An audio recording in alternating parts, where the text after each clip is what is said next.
What's up, YouTubers? This is your boy Big Metroid Fan 12 coming to you with another video game review. And in this review, I'm going to talk about the game The Pirates of Dark Waters, which was released for the Super Nintendo and Sega Genesis by Sunsoft. Now, this game is based off of the Hanna-Barbera animated TV show called The Pirates of Dark Waters.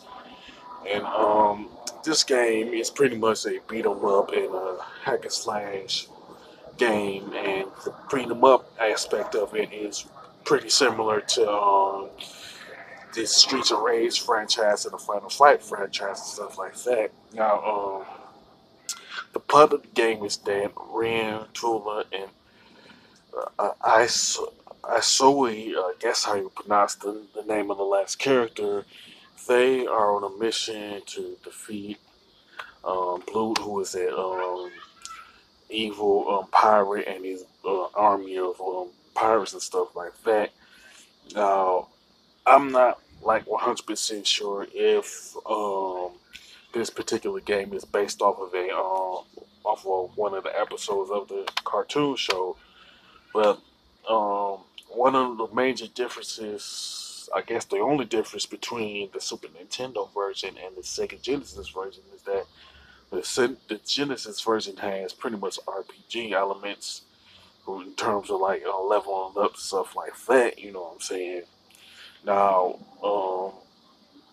with the there's pretty much the one-player mode and two-player mode where you can play as one of the protagonists and stuff like that. And with the two-player co-op, you play as two of the playable characters with somebody else and stuff like that. Now, with the option, you could pretty much change the difficulty between normal and hard and stuff. You can turn on the players to hit player hit on or off, and which is where you're cutting on.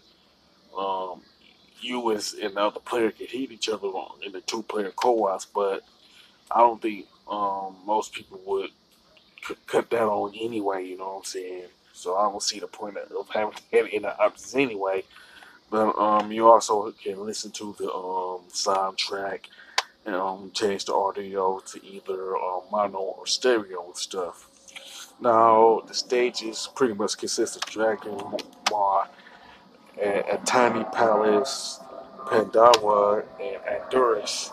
Now you pretty much fight different enemies throughout the course of the game, like the Rider, Seagull Rider, Lady Pirate, Tattoo Man, Big Pirate, Conk, Child Pirate, and Yuri. And the bosses are like Broad, Conk, Jardis, stuff like that. But like for the most part, the majority of the enemies in the game you don't really like are not from the show, from what I understand and stuff.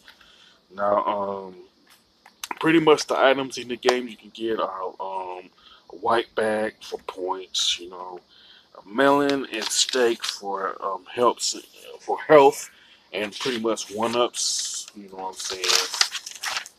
So when you see one of these things, it's of course important to grab you and stuff. Now the graphics and design for the Pirates of Dark Water are good, and it does have some nice color palettes and stuff. But it's not as good as Street Charades or Final Fight per se. You know what I'm saying? Now, plus with the controls and gameplay, they're okay, but the hit detection is kind of stiff, and it allows for like the enemies that hit you while you're in mid swing. Sometimes, Now the soundtrack is pretty decent, but it doesn't like stand out like it would when you compare it to like the Final Fight soundtrack or the Streets of Rage soundtrack and stuff like that. Now, uh, now if you like fighting games like Streets of Rage and Final Fight, the most like it's likely that you like Pirates of the Pirates of Dark Water for the Super Nintendo and Genesis. You know what I'm saying? Now, if you're looking for some RPG elements, I pretty much would suggest the Genesis version, though. You know what I'm saying? Now, as far as the score, I definitely give it an 8 out of 10. You know, pretty good, but not as good as say Final Streets of Rage and stuff like that. Now, with that being said, you can sound off in the comment section concerning the Pirates of Dark Water, whether you like if you think it's as good as Final Fight and Streets of Rage. You can even talk about the the animated show and everything if you want. You know what I'm saying? And if you like this video, don't hesitate to click the thumbs up button. Don't forget to subscribe and hit that bell notification button. This is your boy Big Metroid Fan 12 signing off.